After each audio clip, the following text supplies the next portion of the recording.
Você já se perguntou por que todos os dias parecem iguais? Por que, mesmo quando tudo está aparentemente certo, existe uma sensação de vazio que insiste em nos acompanhar? Há algo na rotina, na repetição dos gestos, no passar dos dias que nos esgota, como se a própria existência estivesse emperrada num ciclo que não leva a lugar algum. Émile Cioran, o pensador da desesperança lúcida, mergulhou nesse abismo como poucos. Ele escreveu como quem sangra, com dor, mas com uma lucidez quase poética. Para ele, o tempo não era um aliado, mas uma armadilha. O cotidiano, uma farsa encenada para nos distrair do absurdo. Cioran não odiava a vida. Odiava a maneira, como a vida se repete, como se esvazia em promessas que nunca se cumprem. Neste vídeo vamos explorar o olhar sombrio e profundamente humano de Cioran sobre o tempo, o tédio e a rotina. Vamos entender por que ele considerava os dias todos iguais uma forma de tortura existencial. E o mais importante, como isso nos afeta hoje, neste exato instante, quando abrimos os olhos, levantamos da cama e repetimos mais uma vez o mesmo ritual de ser. Se você já sentiu esse cansaço que não se cura com descanso, esse tédio que não se resolve com distrações, este vídeo é para você. E se ao final ele tocar algo dentro de você, curta e se inscreva, não por obrigação, mas porque talvez aqui você encontre um espelho. Nada exaure mais a alma do que o peso de dias idênticos. Acordar, repetir gestos, olhar o relógio, fingir direção. Para Cioran, o tempo não é uma linha que nos conduz a algo. É um círculo vicioso, um movimento inútil que apenas nos mantém ocupados o suficiente para não pensar no absurdo de tudo. Em sua visão, o tédio é mais do que uma sensação passageira. É a expressão mais honesta da nossa condição. Cioran dizia: o tédio é o mal de quem compreendeu tudo e já não espera nada. E talvez por isso ele enxergasse na rotina um mecanismo cruel, uma espécie de punição. Afinal, o que é a rotina senão uma estratégia da existência para nos manter entorpecidos, para evitar que encaremos de frente a futilidade das nossas ações? A repetição do cotidiano se impõe como uma espécie de narcótico. Trabalhamos, comemos, descansamos, e tudo isso sem que de fato estejamos vivendo. No mundo moderno, essa crítica ganha ainda mais potência. Somos ensinados desde cedo a valorizar a produtividade, a eficiência, a constância. Mas Cioran nos pergunta: para quê? Qual o propósito de se repetir uma sequência de ações cujo único fim é sobreviver ao próximo dia? A vida se torna um manual de instruções sem sentido. E nesse ritmo, o tempo deixa de ser um fluxo natural e se torna um carcereiro. Os dias passam e nada muda dentro de nós. Essa sensação de estagnação, para Cioran, é o verdadeiro fardo da existência. Não é o sofrimento que mais pesa, é o vazio. É o perceber que, mesmo sem dor, estamos morrendo lentamente, afogados em dias iguais. E o pior, chamamos isso de normalidade. Aceitamos essa marcha mecânica como se fosse natural, como se fosse isso mesmo viver. Mas ele nos sacode. E se esse ciclo for, na verdade, uma armadilha? E se a rotina for o disfarce mais cruel do niilismo? Hoje, em um mundo onde o tempo é vendido em aplicativos de produtividade e dividido em blocos otimizados de 15 minutos, o pensamento de Cioran surge como uma revolta silenciosa. Ele nos convida a olhar para o tempo como ele é. Um vazio preenchido por repetições. E o tédio, longe de ser um problema a ser resolvido com distrações, é a única resposta honesta ao reconhecimento desse vazio. Não há fórmulas de escape em Cioran. Ele não oferece alívio, nem esperança. Mas há uma estranha beleza em sua visão. A possibilidade de, ao menos uma vez, ver com clareza o que estamos fazendo com nossas vidas. E talvez, ao encarar o tédio sem fugir, possamos resgatar algum vestígio de autenticidade. Uma escolha, um gesto, um silêncio que não esteja a serviço da repetição. Porque no fundo, talvez o que nos destrói não seja o sofrimento, mas a ideia de que não há nada de novo a esperar. Que tudo já foi dito, feito, sentido, que somos apenas ecos em um tempo sem voz. E se for assim, Cioran nos olha e sussurra. Então, ao menos não mintamos para nós mesmos. Há algo de profundamente desconcertante em perceber que o tempo, essa entidade que tantos veem como preciosa, pode ser o principal vetor de nossa ruína interior. Cioran o observa como quem contempla um velho inimigo, familiar e traiçoeiro. Não é o tempo em si que o angustia, mas a maneira como ele se estende diante de nós sem qualquer promessa, sem qualquer surpresa verdadeira. O tempo, na filosofia de Cioran, não é um presente, é uma prisão de muros invisíveis. Nos acostumamos a tratá-lo como recurso. Não tenho tempo. Preciso ganhar tempo. Perdi tempo. Mas o que estamos fazendo de fato com essas horas? Que acumulamos. Estamos preenchendo vazios com tarefas, com ruídos, com compromissos, apenas para evitar o confronto com o nada que está por trás de tudo. Cioran, ao contrário, escancara esse nada. Ele não tenta preenchê-lo, ele o encara. E nos convida a fazer o mesmo. Na visão dele, o tédio não é um acidente. É a face inevitável do tempo quando se perde toda a ilusão.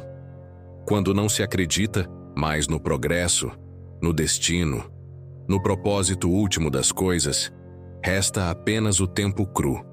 E com ele, o vazio da repetição. E o tédio, nesse cenário, é quase uma forma de lucidez.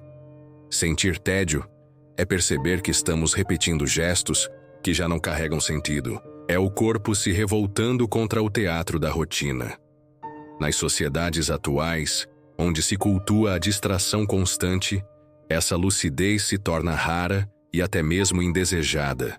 Por isso fugimos dela. Alimentamos timelines infinitas, agendas cheias, notificações sem fim. Tudo isso para não ficarmos sozinhos com o tempo, porque, no silêncio, ele nos confronta. E nesse confronto percebemos que talvez nada do que fazemos importe. Cioran não nos dá soluções. Ele nos dá espelhos. E ao nos vermos nesse espelho, vemos o cansaço, a repetição, a farsa. Mas também há uma possibilidade ali.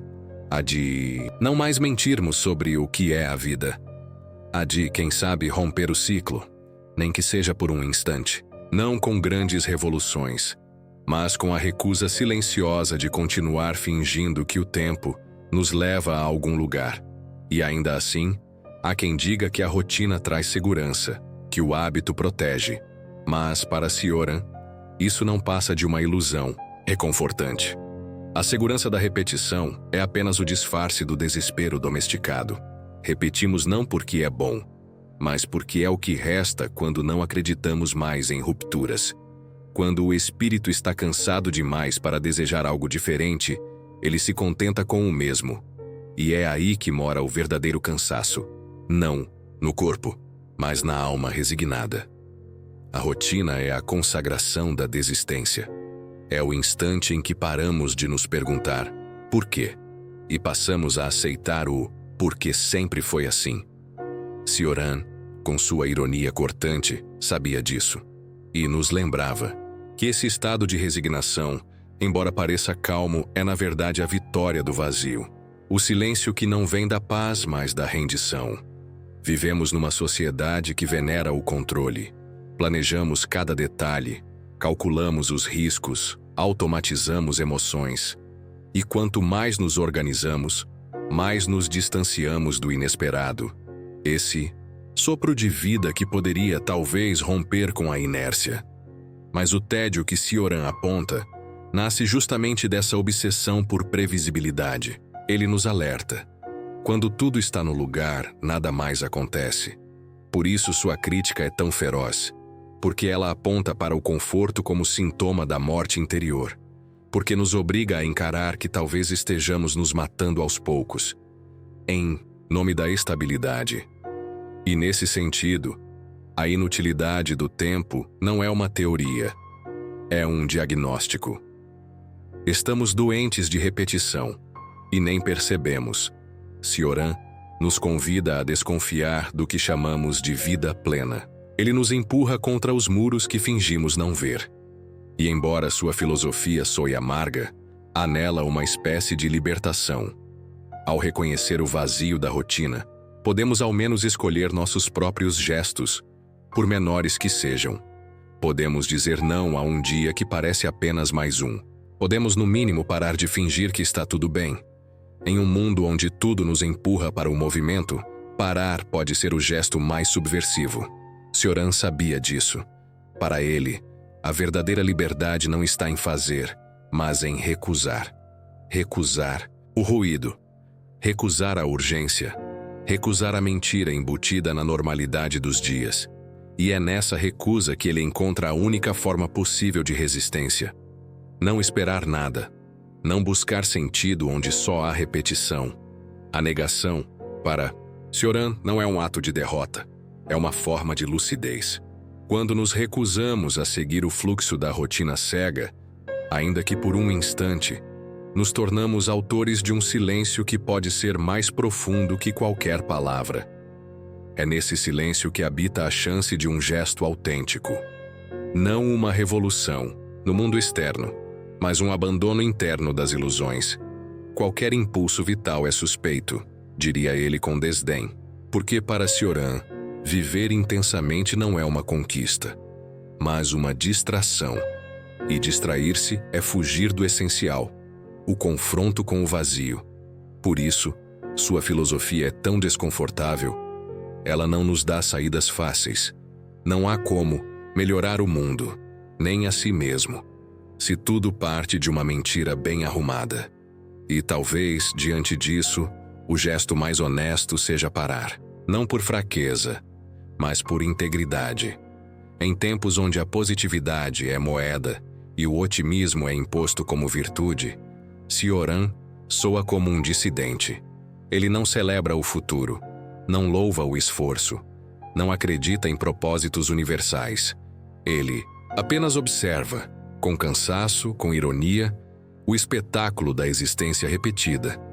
E nessa observação, nos oferece algo raro: a permissão de não participar. Não é que ele defenda o isolamento absoluto ou o desprezo pelas pequenas coisas, mas ele nos lembra que qualquer ato só vale se não estiver a serviço da ilusão. Que é possível sim tomar um café, conversar, caminhar, desde que não estejamos fingindo que isso basta para preencher o abismo. Cioran não quer acabar com os gestos. Ele quer acabar com as mentiras que os justificam. Essa honestidade radical pode parecer desesperadora, e é, mas também é libertadora. Porque, ao recusar o jogo, deixamos de ser peças. E isso talvez seja o início de uma liberdade rara, a de não precisar mais justificar nossa existência com resultados, metas, conquistas ou sorrisos forçados. A de apenas estar, no tempo, no cansaço, no tédio, sem precisar vencê-los. Negar não é apenas recusar algo externo.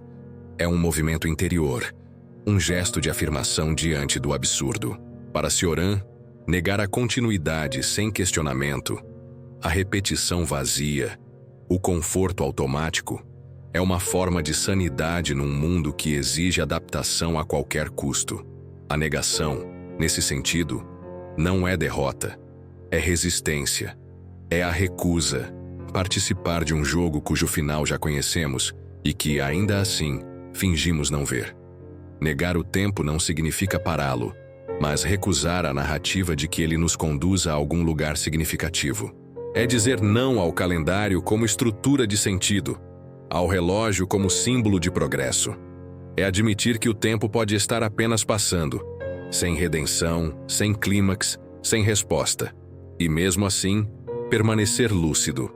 Essa lucidez é, ao mesmo tempo, o fardo e a força do pensamento cioraniano. Porque viver sem ilusões é duro. Exige abandonar os consolos fáceis, o futuro promissor, o sentido oculto, a recompensa vindoura. Exige olhar o mundo sem o verniz da esperança. Mas ao fazer isso, paradoxalmente, surge uma liberdade nova. Uma liberdade que não depende de promessas, mas de presença. A presença de quem já não espera e por isso mesmo pode finalmente. Firmo-Sioran não celebra a negação como destruição, mas como alívio. Um alívio silencioso, quase imperceptível, de quem já não precisa mais fingir entusiasmo. Negar é também deixar cair as máscaras, as do otimismo forçado, do entusiasmo, fingido da fé no amanhã. E nesse despir, resta apenas o ser, nu, incerto, mas real. Por isso o filósofo romeno não propunha revoluções exteriores, mas uma subversão íntima, uma revolução sem barulho, feita de pequenos nãos, ao hábito automático, ao dever, sem alma, ao tempo que escorre sem ser vivido. Uma negação que não destrói o mundo, mas abre brechas dentro dele, espaços onde algo diferente, ainda que tênue, possa respirar. Negar, enfim, é não se deixar domesticar. É manter acesa uma centelha de insatisfação diante do conforto que nos adormece. E talvez, como sugeria Sioran, essa seja a única forma possível de autenticidade num mundo que nos exige, a cada dia, novas formas de mentira.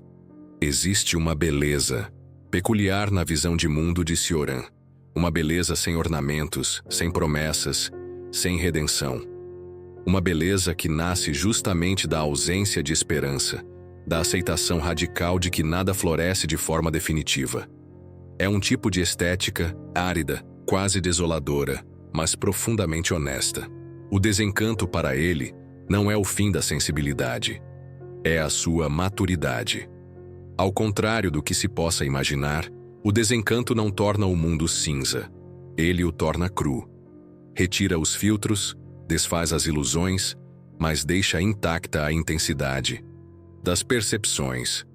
Um pôr do sol pode ser ainda mais impactante quando sabemos que não carrega nenhum sentido escondido, quando o contemplamos apenas pelo que é, e não pelo que promete. Essa beleza estéril não consola, mas também não exige nada. Ela se oferece como presença pura, livre das interpretações edificantes que tantas vezes usamos para camuflar o vazio. Sioran não queria salvar o mundo, queria vê-lo sem véus. E nesse olhar nu há algo de libertador, porque ao abandonar a esperança, abre-se espaço para um outro tipo de experiência, aquela que não espera retorno, que não depende de justificativas, que apenas é. O desencanto, nesse sentido, não é apatia. É sensibilidade depurada. É enxergar a profundidade do mundo sem cair na tentação de dar-lhe um significado forçado. É sentir, com intensidade quase dolorosa, que estamos aqui agora e que isso talvez seja tudo. E tudo nesse caso não é pouco. É o bastante para nos ferir e nos fascinar ao mesmo tempo. A beleza, para Sioran, não está na ordem ou no progresso, mas no abismo. Ela nasce quando aceitamos que não há respostas e ainda assim, seguimos, perguntando. Quando sabemos que o tempo é vão, mas ainda assim escutamos seus ruídos com atenção. Quando olhamos o tédio nos olhos e reconhecemos nele um espelho, não porque gostamos do que vemos, mas porque finalmente vemos. Essa estética do desencanto é também uma forma de redenção. Não a redenção que promete um final feliz, mas aquela que nos liberta da necessidade de finais. Uma salvação sem céu, sem glória, sem triunfo. Apenas a possibilidade de estar no mundo sem máscaras, sem delírios, sem fé. E ainda assim com olhos abertos. Quando tudo parece entregue, à repetição, à previsibilidade e ao esvaziamento dos sentidos, resta um último ato possível: a recusa. Para Sioran, recusar não é revoltar-se em busca de mudança. É, antes de tudo, não se deixar iludir. É perceber o absurdo da engrenagem e, ao invés de alimentar sua lógica, parar, silenciar, desobedecer, mesmo que de forma quase imperceptível. Não se trata de heroísmo, muito menos de resistência romântica. A recusa de Sioran é discreta, quase invisível, mas radical. É o gesto de quem não vai mais fingir. de quem não se curva mais ao teatro das certezas, de quem sabe que não há sentido e, por isso mesmo, não aceita mais fazer parte do jogo que finge tê-lo. Essa recusa é, paradoxalmente, um tipo de liberdade. Não a liberdade dos discursos otimistas, mas a única possível dentro de um tempo viciado em repetição. A liberdade de não participar plenamente, de não consentir interiormente, de não se deixar capturar pela máquina. É o direito de não acreditar, de não querer, de não esperar. Em um mundo que exige entusiasmo, entrega e otimismo constante, recusar-se a fingir entusiasmo já é um gesto subversivo. Escolher o silêncio quando todos gritam é quase um ato revolucionário. E dizer não, mesmo que apenas internamente, pode ser o que nos salva de uma rendição completa ao vazio decorado de promessas. Cioran via na recusa um gesto de dignidade, não porque ela levasse a algum lugar, mas porque era um modo de preservar algo ainda intacto dentro de si. Um canto íntimo onde a mentira não entrava. E talvez seja esse o gesto mais importante que podemos realizar diante do tempo sem voz. Preservar dentro de nós um ponto de silêncio verdadeiro, uma clareza que não serve a nada além de si mesma. A recusa, assim, não é um fim, é um espaço. Um intervalo onde, por um breve momento, não estamos sendo conduzidos, manipulados ou adestrados. Onde o tempo perde seu poder e somos apenas presença. Nem felizes, nem produtivos, nem salvos. Apenas presentes. No fim, Cioran não oferece saídas, nem soluções redentoras. Sua filosofia não consola. E é justamente nisso que reside seu valor. Ele não tenta adoçar o desespero com promessas de sentido oculto ou recompensas futuras. Pelo contrário, ele nos convida a habitar o desconforto, a fazer morada no vazio, a reconhecer que talvez o único gesto realmente lúcido seja o de parar de buscar alívio. Para muitos, isso pode parecer desesperador, mas há uma paz estranha nesse tipo de desistência. Um tipo de silêncio que só se alcança depois de tanto barulho. Ao não esperar mais nada, cessam as decepções. Ao não correr atrás de propósito, sobra espaço para ver com clareza. E nessa clareza árida, há algo parecido com liberdade. Não a liberdade de quem escolhe caminhos, mas a de quem já não precisa mais trilhar nenhum. O consolo de não se consolar é talvez a última fronteira da autenticidade. É quando deixamos de contar histórias reconfortantes a nós mesmos, quando olhamos para o tempo, para o tédio, para a rotina, e não buscamos transcendência. Apenas vemos, apenas somos, sem máscaras, sem metas, sem promessas. Cioran não nos entrega esperança, mas nos devolve o olhar. Um olhar que fura a superfície e alcança o que realmente está ali, por trás de todas as distrações. O nada. E talvez, ao reconhecê-lo, deixemos de ser suas vítimas. Talvez o nada, uma vez aceito, não nos destrua. Apenas nos liberte do dever de fingir que há algo mais. O tempo segue. Os dias continuam iguais. Mas agora talvez com um pouco menos de mentira. Se esse texto te fez parar por um momento e encarar o vazio com mais honestidade, compartilhe com alguém que também esteja cansado de repetir os mesmos dias. Ou apenas deixe um comentário abaixo. Você já sentiu o tempo como prisão?